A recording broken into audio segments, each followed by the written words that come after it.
Um, my definition of horror is anything that makes someone look behind them and really realize what it means to be alive.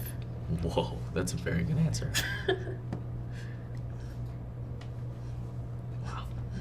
I think that's, I mean, that sums how can it you up. top that? All right.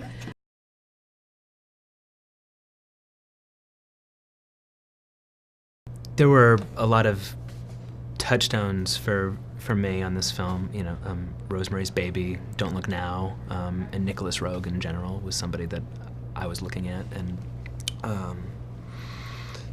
you know, Jack Clayton's The Innocents. There were a lot of old Japanese films that we were talking about, like Ugetsu, Kwaidan, Empire of Passion, Kuroneko, but most of the films that I screened for the crew were actually family dramas, like films by Mike Leigh and In the Bedroom, The Ice Storm.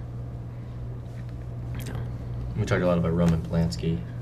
Yeah. Talked a lot about Rosemary's Baby. Roman, but also Chinatown. You and I talked about all the time when we were making it. Yeah, and that's a film I'm always thinking about anyway. Yeah. Macbeth by him. Oh, Ice Storm. Did you say Ice Storm? I did say it. My bad. I wasn't listening. I'm sorry.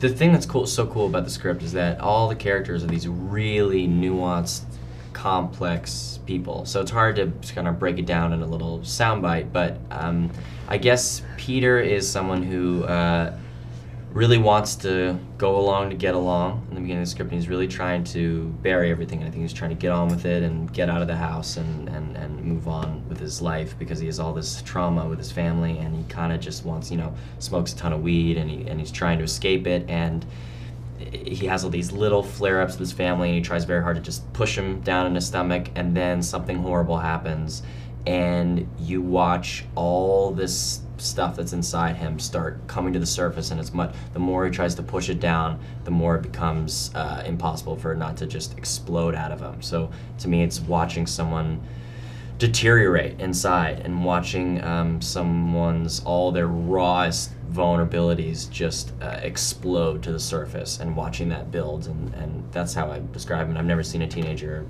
go through that in the way that this script, I think, kind of cleverly navigates.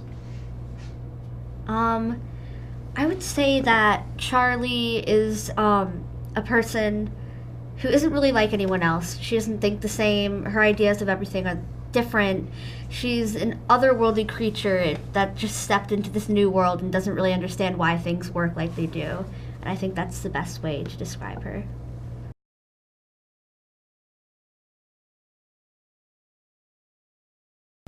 I don't know.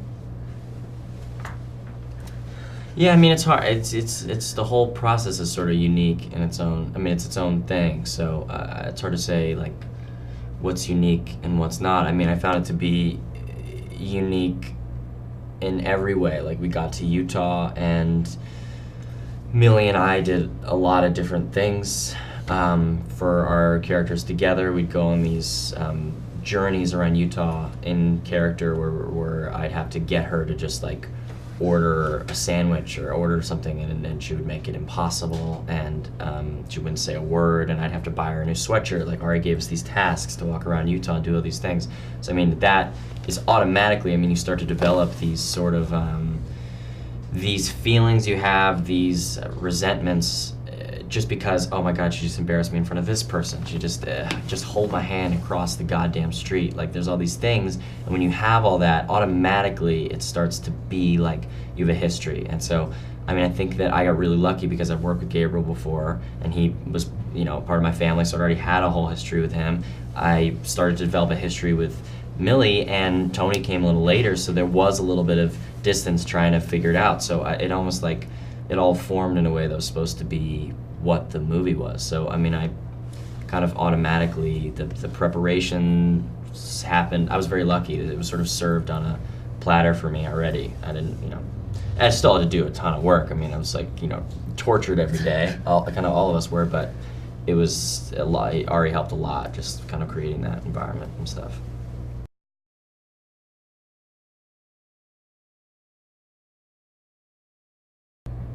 I want them to be traumatized.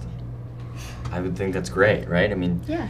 Ari said that one time, he's like, I just have all this sickness inside me and I want to put it into everybody else. And I was like, that is awesome. That's what he said to me day one.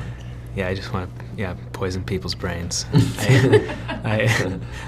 Make something that lingers with people.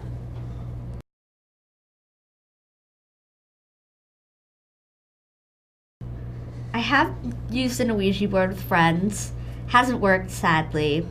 We've tried like multiple times. Like we'll go in a dark room, midnight, light a few candles, and be like, "Okay, guys, we'll get ready. We'll get in the mood." Nothing happens though. I'm really disappointed. One day, and then I'll have like a great story to tell, but not yet. Not yet.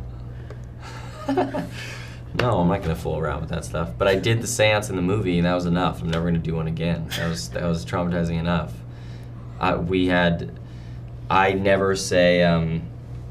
That's a long story, but I never say the Scottish play. I never say the actual word of the play because I'm freaked out because a bad experience I had in a play I was doing. Everything fell apart. I said it on stage, and all the lights went out, and the couch flipped over, and I forgot like 3 monologues, and the fan broke, and it was just a disaster. So, but one day when we were doing that seance scene, Ari said it somehow, and I was like, no! And it's so pretentious to like not want to say that word, but then when it happens, I was so superstitious. It was dark in the house. I was like, Ari, just go do something, say the Midsummer thing. And he was like, oh, it doesn't need to happen. And we were doing the seance, and the glass that's used in it just shattered in my hand without touching any. I just put it, and it shattered in my hand. And I was like, you better do those Midsummer Night's Dream. He's like, yeah, let me get on that. And he did that. So I'm never going to do a seance again because that was scary enough.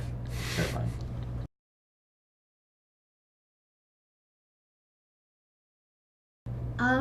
They were all pretty rewarding. It's hard to pick one, just like how picking a favorite's hard, because you never really got to like see what it was like till you saw the film all put together. Right. And like after seeing all the work that you put in, finalized and put together for the final film, and saw how the story was all set up and how each scene mattered, and each scene was very important. And if you took one thing out, it could change everything. Just seeing that was really rewarding at the end. Mm-hmm.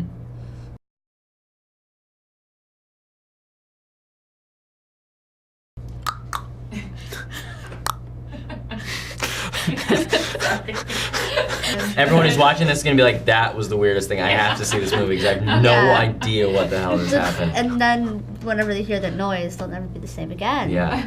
That's true. So sad you can never do that again. I know. in your Or I could whole just see life. it to freak people out. Yeah, or if Just someone's not being nice on the street or something, you just go, like, and they'll be like, oh my god, demons everywhere.